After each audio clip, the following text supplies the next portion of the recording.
to ethanol-free radio right here on, the American Family Radio Talk Network. I got a couple of items just to kind of get out of the way. I just kind of found curious. Here's a woman that actually got ticketed for driving 2 miles an hour under the speed limit. I RF you not. I'm looking right at a photograph of her ticket. And she was ticketed for driving 63 in a 65. And the reason she got ticketed is that she didn't pull over into the right lane. And it turned out there was a driving rainstorm. She's just trying to drive at a safe speed and gets ticketed for going too slow. Now, here's a story about cable ratings, and this explains, ladies and gentlemen, why you listen to Focal Point and you listen to AFR Talk. You are not alone. On the weekly cable ratings, Fox is completely dominating, eviscerating the competition on cable news. You got 94 ad-supported cable channels out there, 94 of them. Of all of those 94 in prime time, Fox News came in fourth. History Channel's up there, and I think A&E is up there. Fox came in fourth of all of the 94 ad-supported cable channels. We're talking here about ESPN, ESPN2. You're talking about TNT, all of the entertainment. All of this is what Fox News is up against. They came in fourth in prime time among the cable networks. MSNBC, 24th. Headline News, that's a CNN offshoot, 29th. And CNN in at 33rd. So Fox News hosing the competition. Why? Because people are looking for some kind of news that they feel like they can trust. And that's why you tune in to Focal Point and AFR Talk. Now, as Steve Tiber mentioned, that email we got from him, we're not just about bringing you news and perspective on contemporary events. They got 2,500 volunteers down there working on cleanup from Hurricane Isaac. And Steve said, look, 75% of these volunteers heard about 8 Days of Hope on AFR. That's where they're finding out about it. That's where they're hearing about it. So we are not just about bringing you perspective on contemporary events, but we are about that. And that's why you tune in. Same reason people tune out MSNBC, they tune out CNN, and they tune in Fox News, looking for a trustworthy source of news. Information is that the new pope is a cardinal from the country of Argentina who speaks Spanish and rides the bus. So we'll give you more information as that becomes available to us. We've always said that, once you cross the threshold of one man, one woman marriage, once you break that plane, there's no place to stop. There's no restraint. There are no guardrails. It's just a straight slide into a complete moral abyss. Here's a story on LifeSite News indicating that the father of gay marriage, this guy was the worldwide leader in normalizing sodomy-based marriage. His name is Boris Dittrich. He is called the father of the political movement in favor of Dutch gay marriage. That's where it happened first, was in the Netherlands. And listen to this. He is now admitting that group marriages of 3 or more people is the next and what he calls inevitable logical step in their effort to completely dismantle any notions of the nuclear family and traditional marriage laws.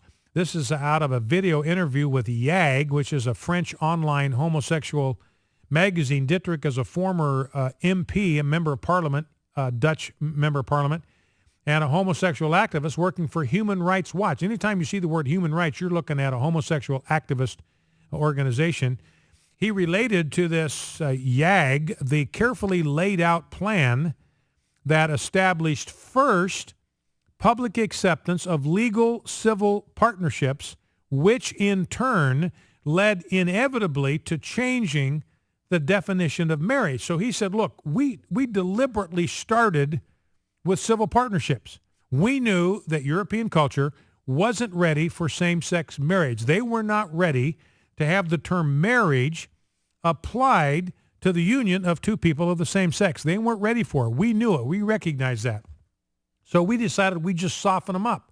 We wouldn't call them marriages.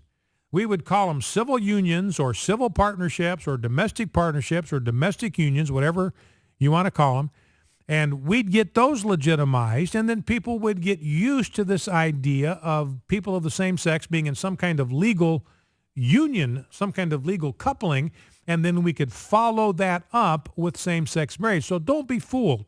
Civil unions is not a solution to this problem. A lot of conservatives say, well, look, as long as they don't call it a marriage, I'm okay with it.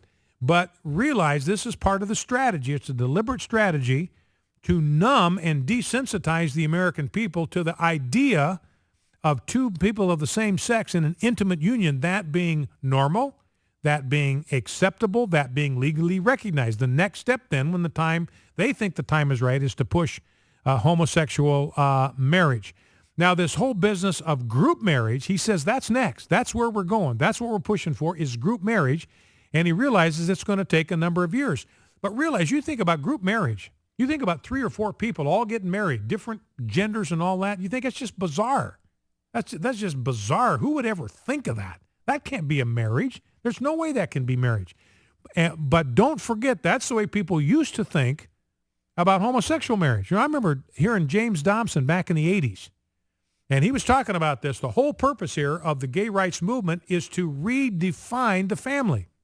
It is to change the definition of marriage in the family. And I said, come on, Dr. Dobson. I said to myself, come on, Dr. Dobson. That's just hyperbole. That's exaggeration. There's no way that's going to happen. I mean, who would possibly think of 2 people of the same sex getting together and calling that a marriage? Nobody's thinking about doing that. And here we are. We got 9 states in the United States of America now that have legalized same-sex marriage. So when this guy says, look, this is where we're going, and we know it's going to take a lot of years because people aren't ready for it, realize this is where they're headed. It's group marriage, 3 or 4 people getting married and calling that a marriage. And he admits this, look, until he and other homosexual activists started the process in the Netherlands, quote, there was nowhere in the world marriage equality existed. He started this discussion as early as 1994, but it took another 7 years of debate before a bill could be presented. So he says, look, back in 1994, I mean, you think about that for a minute. What is that? That's 18 years ago, 19 years ago. Now think about that for a second. 19 years ago, just 19 years ago, that is a nanosecond when you think of history. He says nobody in the world was thinking about same-sex marriage. Nowhere in the world did it exist. Nowhere in the world was it being pressed. Nowhere was it being realized as recently as 1994. And he said we couldn't even get the discussion going until 2001. And he says, look, this whole business of civil partnerships, that was a bait and switch.